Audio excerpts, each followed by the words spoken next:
All right, let's get started on the year. This is the first of what'll probably be many YouTube videos that I post to help you get ready.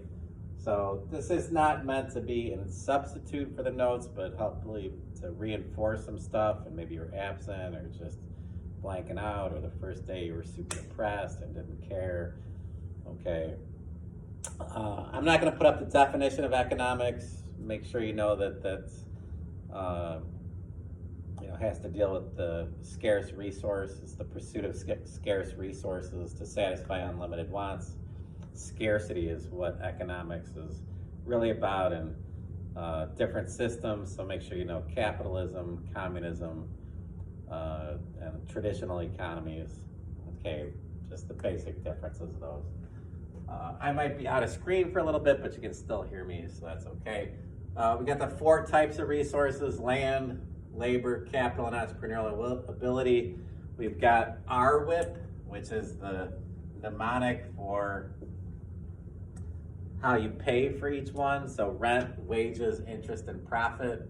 Try to keep them in the same order so that you don't, mess those up.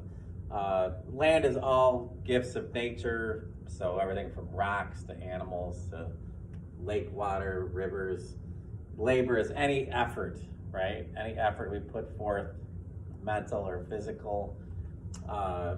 Capital is the complicated one. So capital includes equipment, machinery, technology, new trucks, new building space. The parking garage for Fenwick would be considered capital equipment, but that's not all that falls under capital. There's also intellectual capital. So my teaching certificate is intellectual capital. My years of experience is intellectual capital. My knowledge on how to use Blackbaud and Schoology are intellectual capital. The difference is my knowledge of doing that is different than me actually doing it. Me actually putting in attendance is labor. My experience with using Blackbaud, not exactly something that's going to earn me $1 million, but it's a form of experience, okay? And then expertise also. So having taught AP courses for a while now, that's different than teaching a regular economics course. Having some experience with, Fenwick schedules and that kind of stuff, right?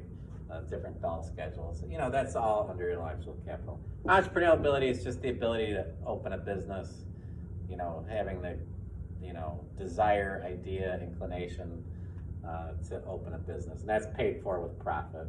Of the 4, this is the least important. So I might have a category section where I give a resource and say what, type of resource is it and how would you pay for that. So my classic is somebody buys a horse for their farm.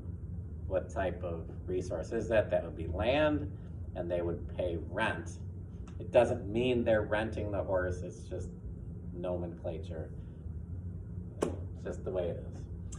All right, so absolute and comparative advantage. Absolute advantage means you're just simply better at something. So if I can do something in less time, that's also absolute advantage. So sometimes, playing golf, a lower score is, better than a high score. So that's absolute advantage in golf. And running faster, making stuff faster, etc. Making more stuff, you get the idea. But comparative advantage is going to be a bigger part of the quiz and more important. That means you have a lower opportunity cost. So how do we calculate opportunity cost?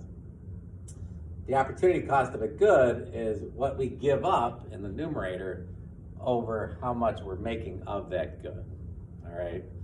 So if we're making, in the next problem, it's lasagna and spaghetti. So if the opportunity cost of lasagna would be spaghetti over lasagna. So whatever good goes here, remember that goes in the denominator. And the opportunity cost is the other thing, right? So the opportunity cost of lasagna would be spaghetti. The opportunity cost of spaghetti would be lasagna. Okay, so let's say we compare 2 companies and we're trying to figure out who has comparative advantage in what. I've got Frank's Deli we can make 10 lasagna or 2 spaghetti. And then Al's Deli can make 12 lasagna or 3 spaghetti. Frank's opportunity cost for spaghetti would be lasagna over spaghetti, so 10 over 2, which is 5. Sorting this out, and just making sure you put what you're giving up in the numerator, okay, is one of the harder parts of this. Obviously, we're not worried about the math aspect. These aren't, super complicated math problems. Then I got 12 lasagna over 3 spaghetti, which is 4. Remember at the end that the lower opportunity cost wins, so Al's has comparative advantage for spaghetti, which means that Frank's has to have comparative advantage for lasagna. If we took the reciprocal of each, this would be 0.25, this would be 0.2, and for the opportunity cost for lasagna, which means that Frank's 0.2 is lower than 0.25, is going to give us comparative advantage for Frank for lasagna. So it must be the case that you can only have comparative advantage for one of the 2 items, the only exception being if that was a tie, right? So if this was 15 lasagna and 3 spaghetti, that would be the same opportunity cost for each, which means there would be no comparative advantage. Once you calculate one, you don't have to worry, the other one has to be the opposite. Okay. All right, let's continue to the graphic, the production possibilities curve or frontier. Right here, I got pizza and computers, 2 pretty different products. And remember, the concave shape of the curve represents increasing opportunity cost. So when we make 1 computer, we're giving up 2 pizzas from 20 to 18. When we make the second computer, we're going from 18 to 14, the opportunity cost is 4. The third computer, the opportunity cost is, this should be 8. And the opportunity cost of the fourth computer would be an opportunity cost of 8, because we're going from 8 to 0. So the opportunity cost increased from 2 to 4 to 6 to 8, because pizza and computers are completely different products requiring different types of materials, different kind of workers, different output processes. Okay, I am going to ask you a question like this.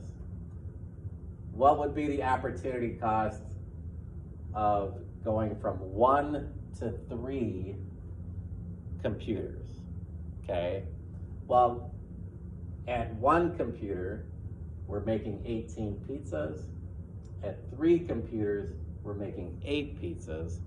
So the opportunity cost of the second and third computers would be 10 pizzas, okay? What's the opportunity cost of making all 4 computers?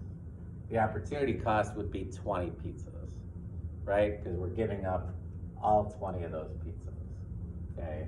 What would be the opportunity cost of the first 3 computers? Well, it would be going from 20 to 8, so that would be 12.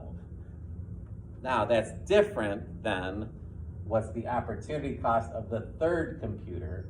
That would be 6, because we're going from 14 to 8, okay? And we'll touch on that in the review tomorrow before the quiz. Remember, I like to have a little bit of review before the quiz to iron out any questions, okay?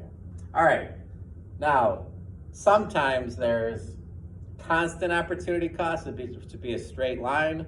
So if we had wheat and rice, somewhat similar products, we had donuts and bagels, we could have constant opportunity costs if the resources are the same. We don't have to make adjustments as much. So if you see a straight line, that means constant opportunity costs. Now here we have company A and company B. Sorry, I didn't put down, we'll just go with donuts and bagels. You don't even have to do math for this one. We can see that B has absolute advantage in both, right? Well, just graphically, which one is company A closer to being as good as company B?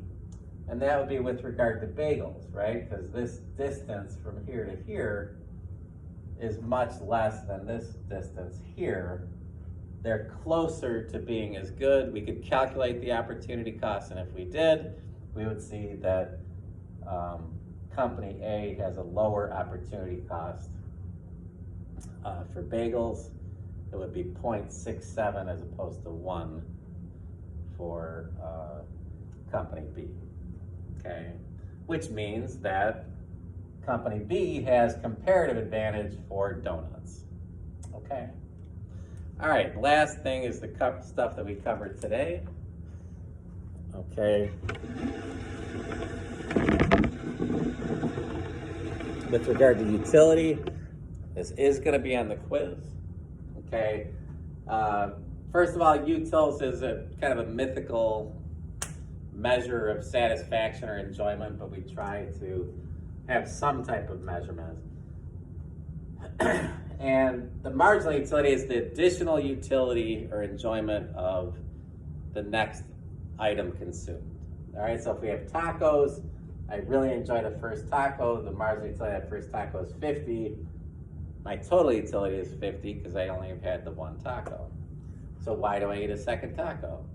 Well, I still like it. I like it at a 34 instead of 50. I don't like it as much, but I still like it, right? You don't say like, oh, that was an awesome taco, I'm done, you know, forever, right?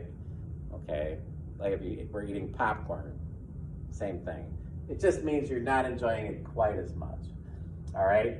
And this is diminishing marginal utility. Now notice, total utility in general increases until we get into the negative, but your total utility still keeps going up, all right?